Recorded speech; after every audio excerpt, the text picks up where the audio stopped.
deux êtres brûlants. C'est comme ça que nous avons conclu que tout serviteur de Dieu est potentiellement chargé d'un esprit de feu, d'une force et d'une capacité spirituelle qui l'accompagne dans tout ce que l'Éternel lui demande de faire. C'est pour dire que tu ne le feras pas seul. C'est pour dire que tu ne seras pas la seule personne à vivre cette expérience-là. Non, mais tu seras en train de vivre l'expérience en question avec l'Éternel lui-même. Ça veut dire que pendant que tu seras au service, l'Éternel sera avec toi dans le même service. Mais lui sera comme le feu sur ta tête. Et quoi, toi, tu seras comme l'humain sur le terrain. Jusque-là, quelqu'un qui me comprend me dit Amen.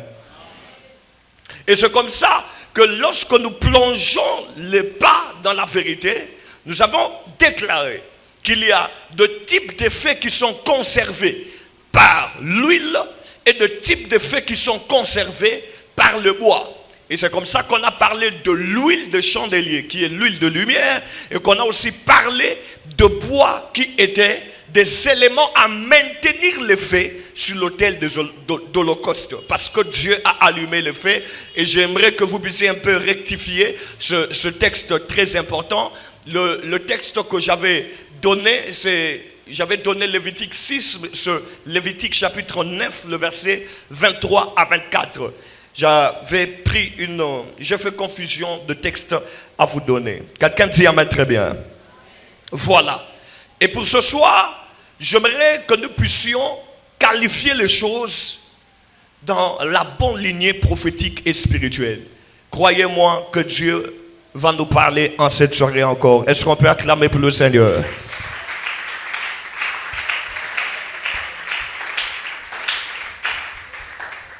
Alors, parce que nous avons apporté l'eau, permettez-moi d'introduire l'eau dans le message de feu qui dit Amen.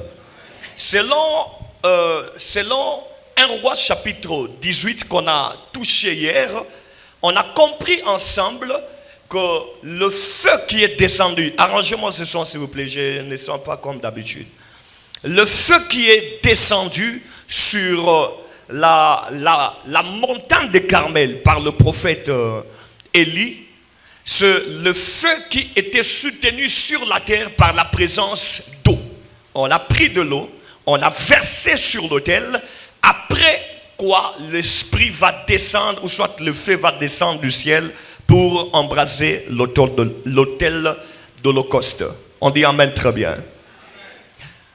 Ce qu'il faudrait saisir, c'est ce qu'on avait dit la fois passée, ou soit depuis hier, que le feu de Dieu est maintenu de manière principale par trois éléments.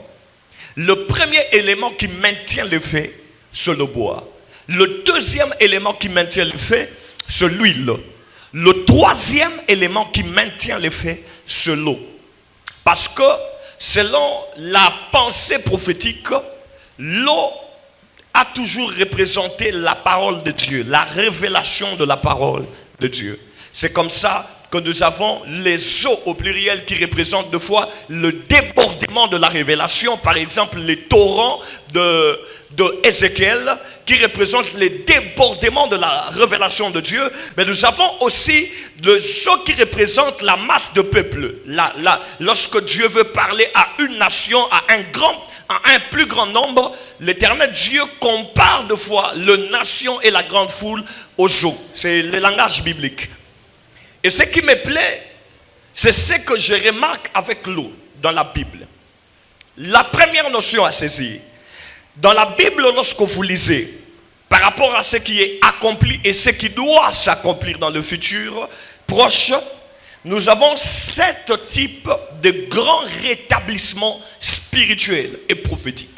Nous avons 7 types de grands rétablissements. Ça veut dire que les choses ont basculé, les choses sont tombées, les choses ont dérapé. Mais nous avons principalement 7 types de rétablissements généraux.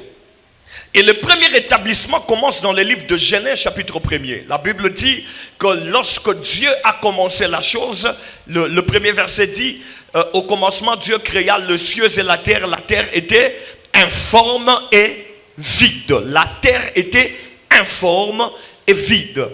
Le verset D, et puis Dieu a commencé à rétablir toutes choses. Il a commencé par arranger et à mettre chaque chose à sa place. À ce stade, c'est le premier rétablissement.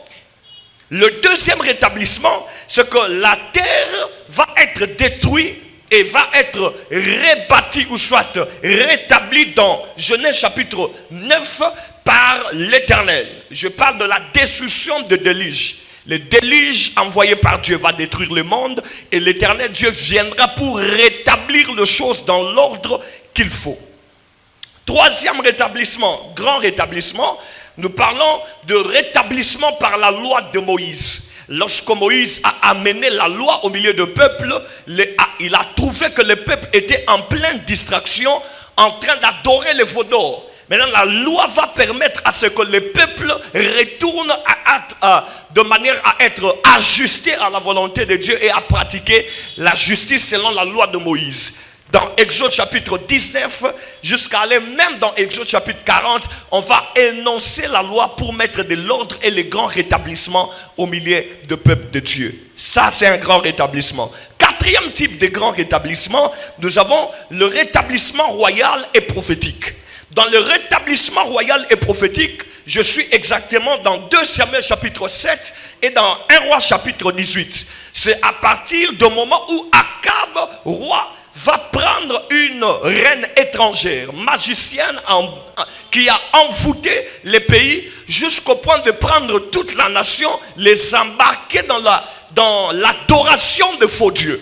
À ce stade-là, le peuple sera égaré. Et Dieu enverra Élie le prophète pour rétablir de l'ordre dans la nation afin que le peuple revienne vers l'Éternel.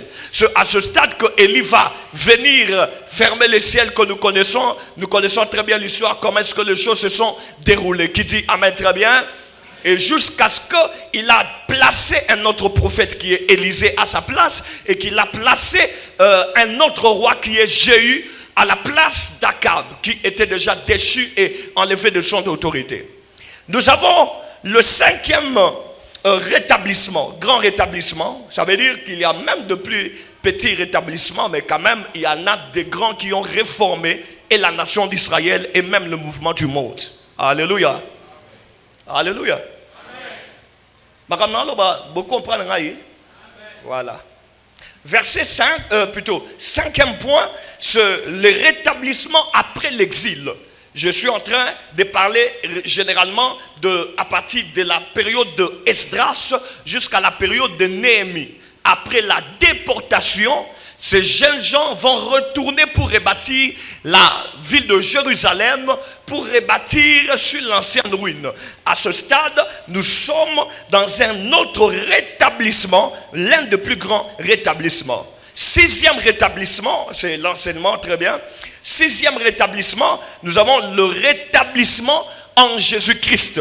Le rétablissement qui va s'opérer en Jésus-Christ. Je vous donne le texte de Luc chapitre 4, le verset 18 à 19, auquel Christ vient rétablir toutes choses. Il vient nous réconcilier avec le Père. Il vient renouer cette alliance qui est brisée et qui va mettre les hommes en contact avec Dieu directement. Ça, c'est vraiment le grand rétablissement qui a directement même introduit ce que nous appelons aujourd'hui le Nouveau Testament. Quelqu'un dit amen bien. Le septième rétablissement, c'est l'un des rétablissements que nous attendons, mais qui n'est pas encore venu, mais que nous croyons qu'il va venir. Évoqué par les apôtres dans Actes des Apôtres chapitre 3, le verset 21, où on parle le rétablissement de toutes choses. Ce septième type de rétablissement, c'est ce que j'appelle le rétablissement final. Le dernier rétablissement où on mettra toutes choses en ordre, où le pouvoir sera rendu à Dieu, où l'ordre et toute chose sera accomplie pour la toute dernière manière. Signifié dans Apocalypse chapitre 21, du premier verset jusqu'au cinquième verset. La Bible dit que Jean voyait une nouvelle terre, de nouveaux cieux, la nouvelle Jérusalem qui descendait comme une épouse. C'est quand toute chose a été rétablie. C'est cet grand rétablissement. Suivez maintenant le point commun et c'est là que nous commençons la profondeur. Amen. On acclame pour le Seigneur parce que on va aller rapidement. Alléluia. C'est ce type de rétablissement, d'une manière ou d'une autre, si vous prêtez réellement attention, vous allez remarquer que ce type de rétablissement porte un élément commun. Et l'élément commun, c'est l'eau. Dis avec moi de l'eau. C'est l'eau. Dans Genèse 1er, lorsque Dieu vient pour rétablir toutes choses, la Bible dit, l'Esprit de l'Éternel se mouvait au-dessus des eaux. Il y avait la présence des eaux dans le premier rétablissement. Deuxième rétablissement, Genèse chapitre 9, le monde était submergé par les eaux de déluge. Troisième rétablissement, par la loi de Moïse. À ce stade, parce que la loi et la parole de Dieu, c'est assimilé directement à la parole de Dieu qui est l'image de l'eau. Donc, il y avait une eau spirituelle à partir de ce moment-là. Et si même on ne cite pas ça, nous allons citer les rochers qui donnaient l'eau dans le désert. Il y avait la présence de l'eau. Quatrième type de rétablissement, le rétablissement royal et prophétique. Le ciel a été fermé, la pluie a été fermée pendant 3 ans et demi et la pluie a été de retour et toute chose a été rétablie. Il y avait la présence de l'eau. Cinquième type de rétablissement, rétablissement par la grâce et la volonté de Dieu, rétablissement toujours par la parole prophétique. D'ailleurs annoncé par Joël chapitre 2, le verset 25 où il dit, je vous remplacerai les années perdues. C'est à ce stade quand le Esdras, le Néhémie vont revenir que la prophétie de Joël chapitre 2, le verset 25 va commencer à prendre forme. Sur base de cette révélation qui est une eau spirituelle, la parole spirituelle, ça va se faire. Le 6e rétablissement qui va se faire avec Jésus, ça il n'y a même pas à citer. Jésus qui commence son miracle en changeant l'eau en vin et qui finit son ministère en train de couler de l'eau qui sortait de sa côte et même du sang qui coulait. Le 7e type de rétablissement, c'est fait sur base aussi d'une eau spirituelle qui est la révélation de la parole de Dieu. Dans le 7 type de rétablissement spirituel, ce que vous allez constater, il y a soit une eau physique, soit une eau spirituelle. Mais de manière significative, l'eau qu'on a besoin, c'est une eau spirituelle. L'eau physique n'est qu'un élément didactique, un élément matériel qui donne image à ce qu'on veut faire spirituellement. Quelqu'un me comprend jusque-là? Et c'est comme ça qu'il y avait les eaux, par exemple, les eaux de Siloé. Il y avait des eaux, les eaux de Jourdain qui est une eau qui porte une histoire très prophétique dans la Bible, depuis l'Ancien Testament jusqu'au même dans le Nouveau Testament. Il y a toujours la présence de l'eau lorsqu'il y a rétablissement de choses. Et c'est comme ça que dans 1 Roi 18, qu'il y avait la présence de l'eau lorsque les faits étaient de retour pour que le peuple revienne à l'Éternel. À chaque révélation, à chaque rétablissement, avant même que le feu ne se manifeste, il y a toujours la présence des eaux. Ça veut dire chaque feu de l'Éternel est soutenu par une révélation. Chaque feu de l'Éternel est soutenu par une révélation. Raison pour laquelle j'avais dit qu'il y a des feux qui sont soutenus par l'huile. Il y a les feux qui sont soutenus par le bois. Mais d'autres feux, pour que ça persiste dans ta vie, il faut avoir la révélation de la parole de Dieu. Qu'est-ce que Dieu a dit sur ta vie de manière particulière et qui maintient le feu sur ta vie? Écoutez, perdez peut-être la richesse, mais ne perdez pas la révélation qui avait produit la richesse. Est-ce que vous êtes là? Vous pouvez perdre la richesse, mais ne perdez jamais la révélation qui a produit la richesse. Parce que la révélation qui a produit la richesse demeure la source de cette richesse. Donc si vous prenez de l'eau, mais tant que vous laissez la source, l'eau va encore couler. Quelqu'un dit Amen. Et c'est comme ça que Jésus a dit, moi je suis la source d'eau vive. Si tu bois de mon eau, tu n'auras plus soif. Parce que Jésus voulait nous faire remarquer quelque chose, que je suis combattu parce que je suis la source. Ils savent qu'ils ont combattu Moïse, mais ça n'a rien fait. Ils ont combattu Esaïe, ça n'a rien fait. Ils ont même tué Abel, pensant que c'est lui la source. Ça n'a rien fait. Mais quand Christ, la source, est arrivé, ils ont dit, bon, à la place de combattre les eaux, attaquons la source pour que les eaux ne coulent point. Mais le grand problème, c'est que Jésus est un grain. Dis avec moi, Jésus est un grain. Le grain a une grande particularité. Si vous le mettez en terre, il se multiplie. Les gens qui ont tué Jésus pour l'enterrer, la première multiplication, c'était même dans le même cimetière. La Bible dit, plusieurs sépulcres s'ouvrirent et plusieurs morts revinrent à la vie. Pourquoi? Parce qu'on a sémé les grains de la vie sur la terre, ainsi les morts doivent revenir à la vie. Je parle à quelqu'un en cette soirée, que Jésus soit sémé dans ton cœur.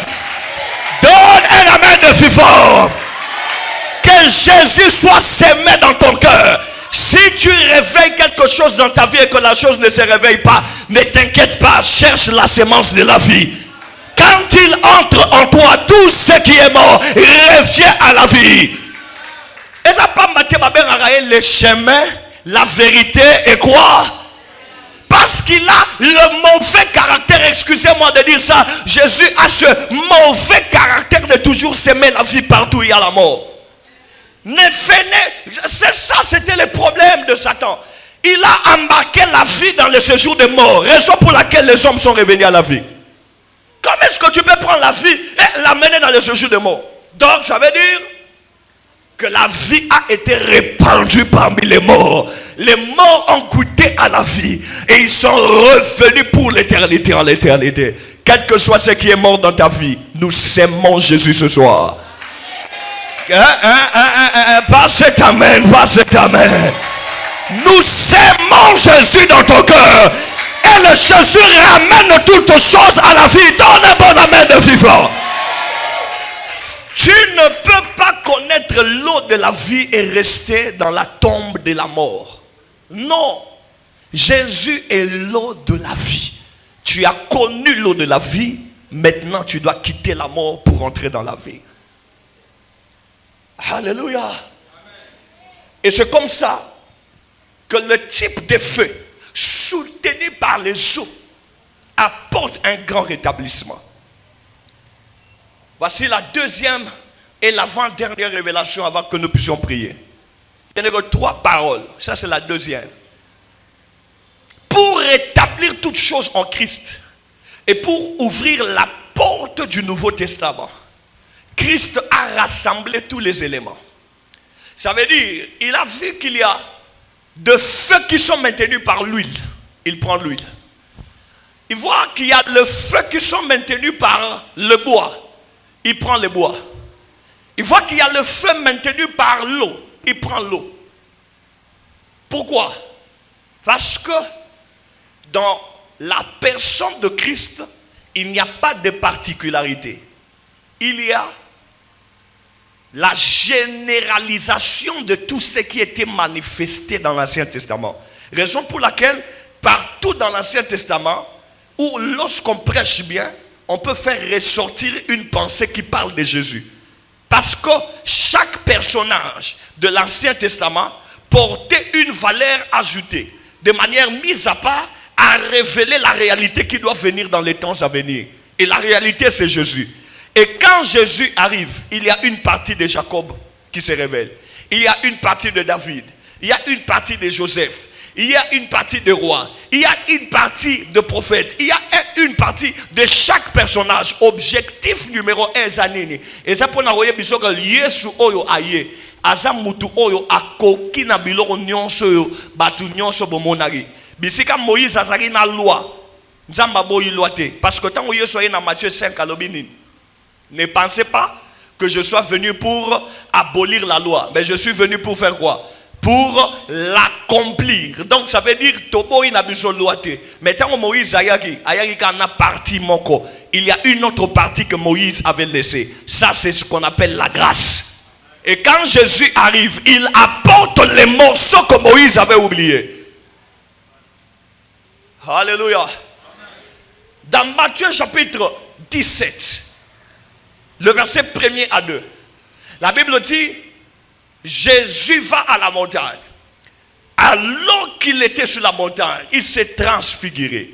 Et dans sa transfiguration, ce qui me plaît, c'est que Élie va apparaître, Moïse va apparaître, Jésus aussi était là en train d'apparaître. Ce qui me plaît, c'est que Moïse est le prophète qui maniait l'eau. Mais Élie est le prophète qui maniait le feu. En d'autres termes, lorsque Jésus était là sur la montagne, il y avait une présence spirituelle de l'eau, il y avait une présence spirituelle de feu qui s'entretenait avec lui. Bon, si l'autre est de l'eau, l'autre est le feu, qui est Jésus? Jésus lui-même s'est défini, il dit, moi je suis le bois vert. Donc parce que pour allumer le feu de l'accomplissement général, nous devons mettre ensemble tous les éléments divisés. Prenons de l'eau, mettons là. Prenons le bois, mettons ici. Prenons le feu, mettons là. Et allumons un feu que l'humanité ne peut jamais éteindre. Si tu reçois la parole de Christ, tu reçois l'œuvre de Christ, c'est le feu que personne ne peut éteindre sur ta vie. Donne-moi un bon amen. L'eau représente la révélation de la parole. Mais croyez-moi, le bois représente l'intercession. Et c'est là que j'aimerais que nous puissions prier en cette soirée. Donnez-moi le fond, on va commencer à prier. Alléluia. C'est à partir de là, les amis, que les choses vont commencer à devenir bizarres. Parce que le bois dans le livre de Lévitique chapitre 6, Dieu va donner une recommandation à Moïse. Le feu doit brûler continuellement sur l'autel. Ça, c'est dans Lévitique chapitre 6. Dieu leur prévient dans Lévitique chapitre 6, mais lorsque nous arrivons dans Lévitique chapitre 9, le feu en question va venir sur le terrain. Et quand le feu arrive, Dieu les avait déjà prévenus qu'ils sont obligés et qu'ils étaient déjà obligés de garder le feu. Et le feu là consistait à ce qu'on doit prendre le bois, à mettre continuellement le bois. Maintenant, si le Saint-Esprit est l'esprit de feu envoyé sur les nations, envoyé sur notre vie, je pense que quelqu'un doit comprendre qu'il y a de certains types de feu que nous conservons par la multiplication de bois. Et la vie de l'intercession, c'est le bois que nous mettons chaque jour sur le feu, afin que le feu ne s'éteigne point. Si tu es un feu, montre-moi ton bois. Tu es un feu, alors montre-nous ton bois. Montre-nous ton bois. Comment est-ce que tu gardes ton feu? Hein? Comment est-ce que tu gardes ton feu? Eh bien, na fungo la parenthèse na kebisa biso avant na loba liloba suka. Parenthèse na zo kebisa biso. Kolanda voisin te. Toza configuré na ndenge moko te. Soko comprendre loba mais. Comme ka kolanda voisin te.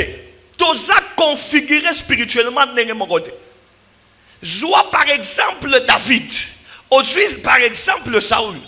Sur autant d'histoire, il y a vie, il y a roi Saül, depuis la fin de Nabokondi, on peut remarquer que désobéissance, to mabé à Saül et Saül mingite.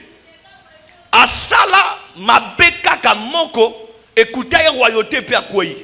Mais David à ça là, mabé est belé, timouko la koufi Bible sobenga l'homme selon le cœur de Dieu. Yango pona ko lobabo, so moni David à côté na temple. Azui ba plein de propositions allié na batunaye yo pour kanisika yo pour kota ozui yo koti e indeli okufi mais ye akei aleki yango la beso ko landa voisin te pour mutuna mutwaza calibré na ndenge na ye mutuna mutwaza na mode de fonctionnement spirituel na ye moko. Il y a un moment auquel même quand tu as le talent, même quand tu sais comment te battre, même quand tu sais comment insulter, à un moment donné, il faut rester calme. Non pas parce que tu ne sais pas te battre, mais parce que tu connais d'abord la configuration de cette saison.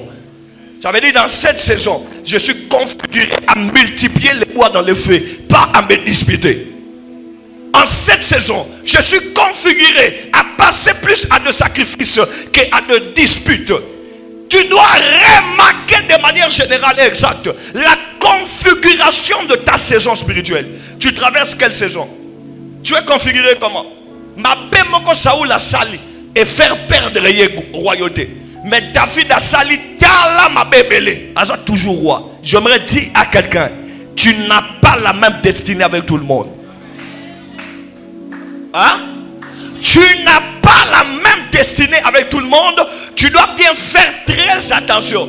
Et là, on a appelé ça un conseil, même dans le cas couple. Et dans le couple, je moi, ça va finir à Moubali. L'objet beaucoup de bango, bazo sabolingo, bazo matabazo kita. Et dans le couple, je finir Moubali comme malamoko et koufi malamoko. Sera mon accord pas voisin, le bin n'a pas qu'un et talio. Nous ne sommes pas configurés tous de la même manière. Écoutez, que Dieu te donne la révélation de ton esprit. Pour que tu comprennes comment est-ce que ton esprit fonctionne. En cette année 2026, on n'arrêtera pas l'œuvre de l'Éternel sur toi. Donne-moi un bon amen, je te donne la dernière révélation et puis on clôture. Donne-moi un bon amen parce que j'aime déjà ce que je vais dire.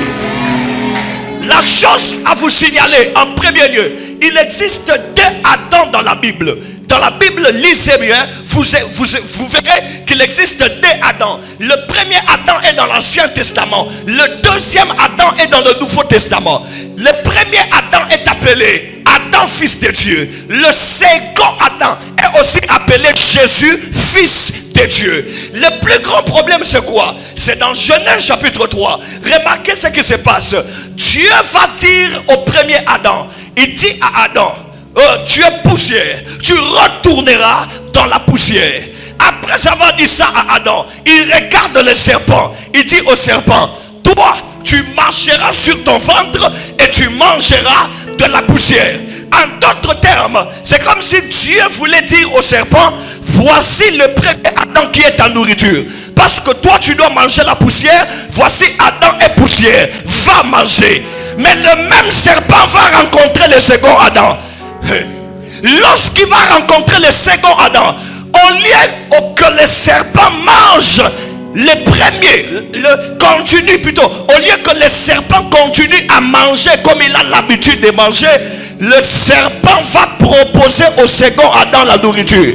Il va lui dire, voici c'est le rocher, demande à ce que ça devienne le pain pour que tu manges.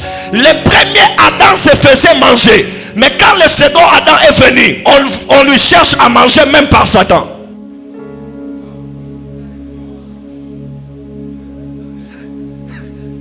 On répète ça ou comment? Je reprends. Écoutez bien, je reprends. Il y a deux Adams dans la Bible. Il y a le premier Adam et le second Adam.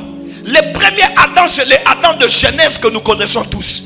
Mais le second Adam, c'est Jésus-Christ comme le deuxième prototype et le dernier fils de Dieu. C'est comme ça que la Bible dit dans Genèse 3. Dieu va dire au premier Adam, tu es poussière, tu retourneras dans la poussière. Mais il va dire au serpent, toi, tu marcheras sur ton ventre et tu mangeras la poussière. Donc, si le serpent doit manger la poussière, c'est que le serpent doit manger le premier Adam. Mais le même serpent va rencontrer le second Adam. Là, Jésus était dans le désert. Après avoir jeûné et prié, au lieu que le serpent vienne manger le nouveau Adam, comme il a l'habitude de manger les Adams, il va proposer au second Adam la nourriture. Il dit, bon, moi j'avais mangé le premier Adam, mais pour le second Adam, je ne te mange pas. Je te propose, si tu as besoin de manger le pain, prends la pierre, transforme en pain et puis mange. Le premier Adam se faisait manger, mais le deuxième Adam, on doit lui servir la nourriture. Ce que ça veut dire, le diable avait compris que le premier Adam c'était un mangeur et un buveur. Mais le second Adam revenait d'un jeûne de prière de 40 jours et 40 nuits. Si on a fait tomber celui qui mange et qui boit, et nous qui ne mangeons pas, et nous qui jeûnons, et nous qui cherchons Dieu, même chose est ça le Nicolas Finayo. Pesanga amen Pierre. Lelo na yeko sako lelo komoko amone de Nicolas Finayo. Eloko eliaka batu nyoso